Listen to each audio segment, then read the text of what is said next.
ओम शांति 22/11/22। पुरुषार्थ करके सर्वगुण संपन्न बनना है, दैवी गुण धारण करने हैं, अपने को चेक करना है मेरे में क्या क्या अवगुण है, हम आत्म अभिमानी कहाँ तक बने हैं।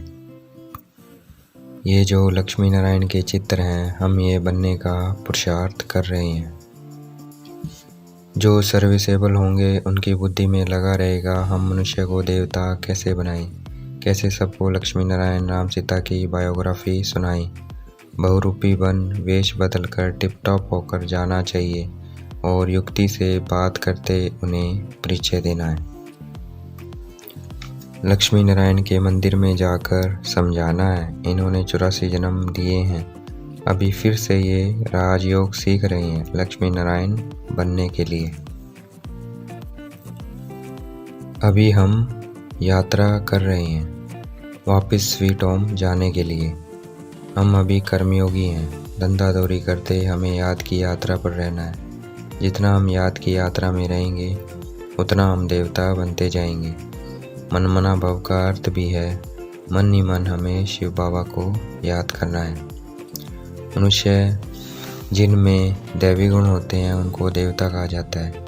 पहले भारत में देवता रहते थे, अब हमारे पास उनके चित्र भी हैं और हमने उनके मंदिर भी बहुत बनाए हुए हैं।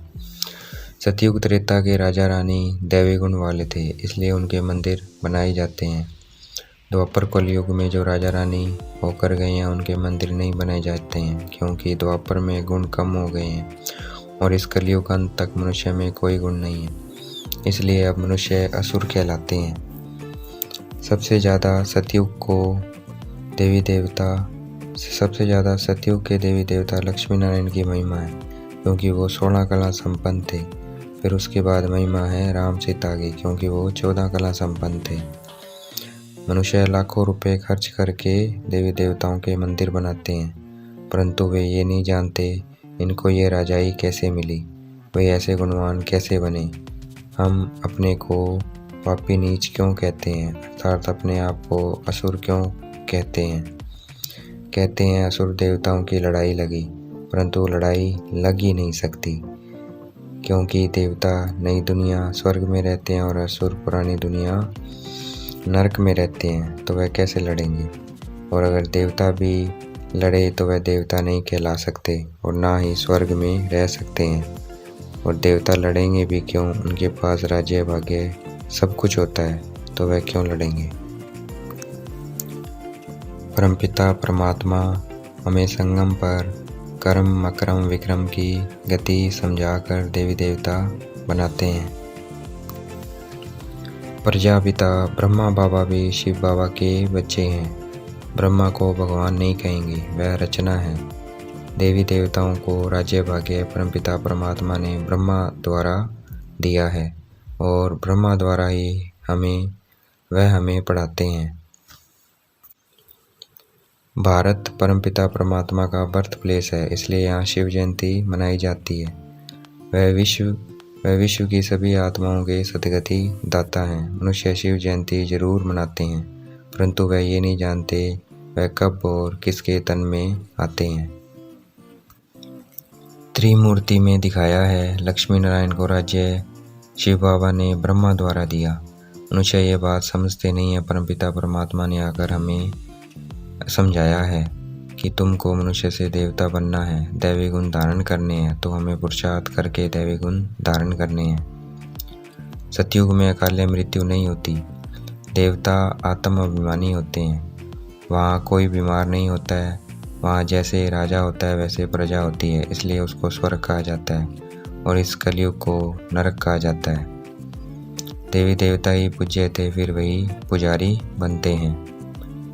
जैसे कोई चीज़ नई से पुरानी होती है, वैसे ही ये दुनिया भी नई से पुरानी होती है, फिर पुरानी से नई बनती है।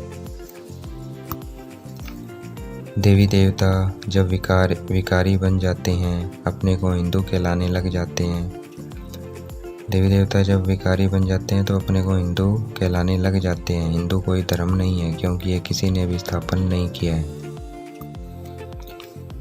हम भी के शिव बाबा के पोत्रे हैं, हमें शिव बाबा से वर्षा मिलता है। हम प्रजापिता ब्रह्मा के बच्चे हैं।